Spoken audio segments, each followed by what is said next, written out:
दोस्तों, स्वागत है हमारे इस चैनल पे जिसका नाम है सक्सेस.com। दोस्तों, हम लोग बीपीएससी का क्विक सीरीज़ में हम लोग कुछ इम्पोर्टेंट टॉपिक बीपीएससी के संदर्भ में पढ़ रहे थे, जिसमें कल हम लोगों ने पढ़ा कि बजट के बारे में पार्ट 1 का। ठीक है, आज हम जो है इस सेगमेंट में आपको बजट को आगे ले जाने का प्रयास करेंगे और जो अभी जो इम्पोर्टेंट फैक्ट जो कल बच गए थे उसको हम लोग ख़त्म करने का प्रयास करेंगे। देखिए, बीत वर्ष 2022-23 में भारत का आर्थिक विकास दर कितना रहने का अनुमान लगाया गया है? तो 8 से 8.5% तक अनुमान लगाया गया है। और बीत वर्ष 2021-22 में भारत का आर्थिक विकास दर का अनुमान कितना था? तो 9.2%। ये डाटा आप याद रखिएगा भाई साहब। ठीक है, आगे कहता है कि 2022-23 में कवच प्रणाली को 2000 किलोमीटर रेल मार्ग नेटवर्क से जोड़ा जाएगा। कवच प्रणाली क्या है दोस्तों? जैसे कि मान लो कि ये ट्रेन है, ये पटरी है और इधर से भी एक ट्रेन आ रही है, कहीं इधर से भी एक ट्रेन आ गई तो दोनों में टक्कर हो सकता है। तो कवच प्रणाली के तहत इस ट्रेन के एक्सीडेंट को रोका जाएगा। ये रेलवे का तकनीक है। तो रेलवे मतलब इस बजट में कहा गया है कि जो कवच प्रणाली है उसका विस्तार 2000 किलोमीटर रेल मार्ग तक किया जाएगा। तो ये भी आपके लिए इम्पोर्टेंट हो सकता है। बजट 2022-23 में सर्वाधिक प्राप्ति स्रोत, यानी कि अगर मान लीजिए कि भारत सरकार अगर 1 रुपया कमाता है तो उसमें से 35 पैसा वो कहाँ से कमाता है? उधार और देयता से। उधार और देयता कहने का मतलब ये हुआ कि मान लो कि कोई देश, भारत जो है बहुत सारे देशों को लोन देता है, बहुत सारी ये चीज़, तो उससे जो इंटरेस्ट के रूप में या वो पैसा को जो वापस पाता है तो सबसे ज़्यादा वो उधार और देयता से कमाता है 35 पैसा, और दूसरा जीएसटी से वो 16 पैसा कमाता है। अब आपको बताइए, हमको अब जानते होंगे कि जीएसटी का मतलब होता है गुड्स एंड सर्विस टैक्स। क्या होता है? Goods and service tax. ठीक है, सर्विस टैक्स। और ये कैसा टैक्स है? तो इनडायरेक्ट टैक्स है, अप्रत्यक्ष कर है। ठीक है, और याद रखिएगा, और ये कौन सा संविधान संशोधन अधिनियम आया? तो याद रख लेना, 101वां संविधान संशोधन अधिनियम। इसको याद रखिएगा, ये दरोगा में पूछ चुका है कि जीएसटी के लिए कौन सा संविधान संशोधन अधिनियम आया था। तो याद रख लेना, ये 101वां संविधान संशोधन। और जीएसटी कब लागू हुआ? तो 1 जुलाई 2017 को ये जीएसटी लागू हुआ था। अगर आपसे पूछ दे कि जीएसटी लाने के लिए कौन सा संविधान संशोधन बिल लाया गया था, तो बिल था 122वां। बिल और अधिनियम में क्या अंतर होता है? जैसे बिल जो होता है, जैसे कि मान लो कोई लोकसभा में कोई बिल लाया गया, फिर राज्यसभा में बिल लाया गया और राष्ट्रपति जब सिग्नेचर करता है तो अधिनियम बनता है। यानी कि कोई चीज़ का अगर आप कोई प्रारूप बनाते हो, ड्राफ्ट करते हो, तो वो बिल हुआ।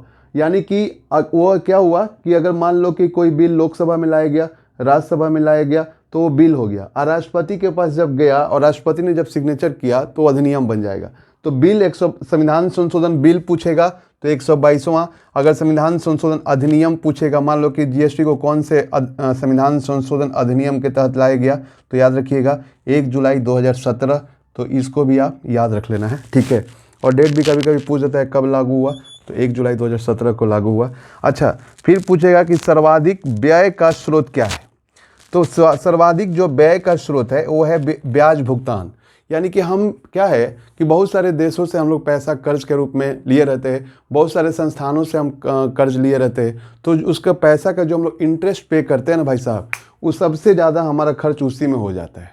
इसीलिए आपको हम बताए कल के टॉपिक में कि राजकोषीय घाटा जितना कम रहेगा तो उतना ही हमको कम लोन लेना पड़ेगा और इंटरेस्ट कम पे करना पड़ेगा। अच्छा, एक चीज़ और बताइए कि ब्याज भुगतान कौन से व्यय में आता है? राजस्व व्यय यानी कि रेवेन्यू एक्सपेंडिचर में आता है कि पूंजीगत व्यय या कैपिटल एक्सपेंडिचर में आता है? बताइए।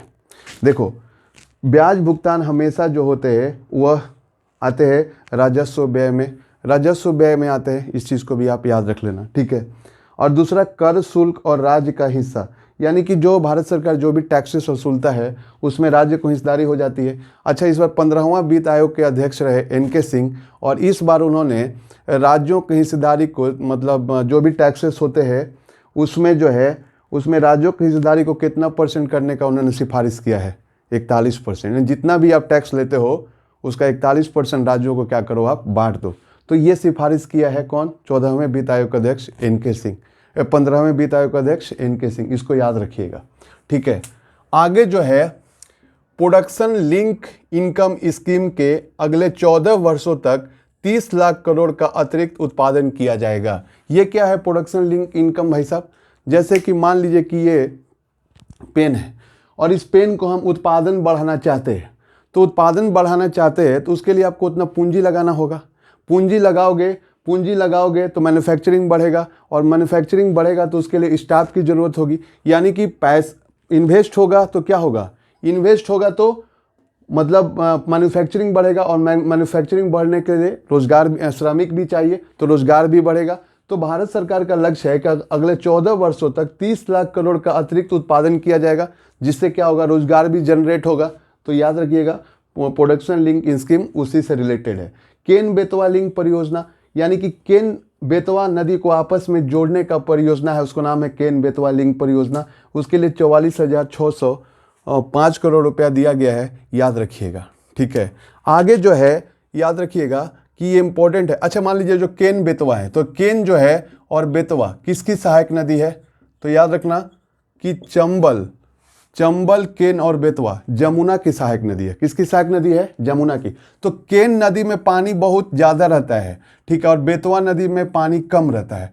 तो केन नदी का जो पानी है जो ज़्यादा है उसको जोड़ दिया जाएगा अगर बेतवा नदी से, तो इस नदी का जो पानी से जो बाढ़ या अन्य बर्बादी होता है वो रुक जाएगा, और बेतवा नदी को क्या हो जाएगा? पानी मिल जाएगा। तो इस एरिया में जो सिंचाई की समस्या है वो भी दूर हो जाएगा, और बाढ़ की समस्या भी दूर हो जाएगा।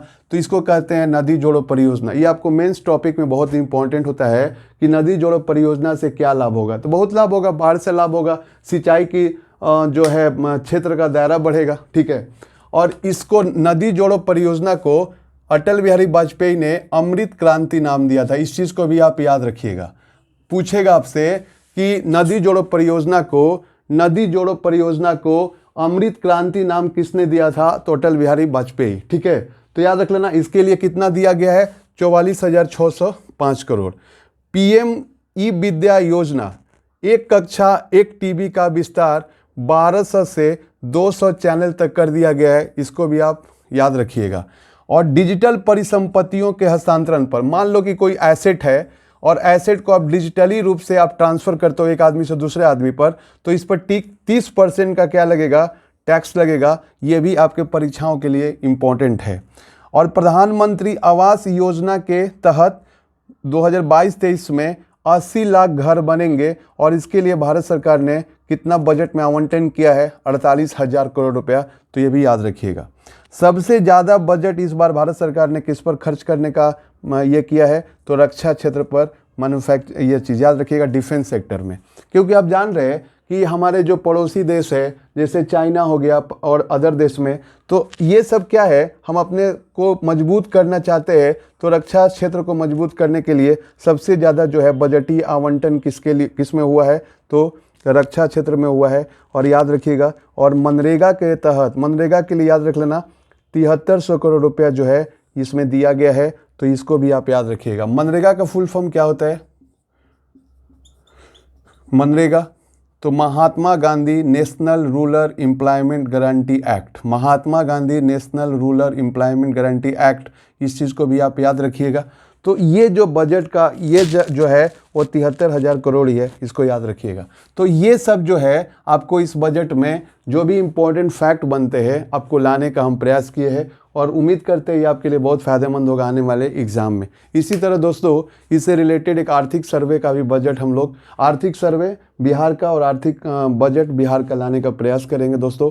चलिए, और इसको अच्छा से आप कीजिए। मिलते हैं अगले टॉपिक के साथ। Take care.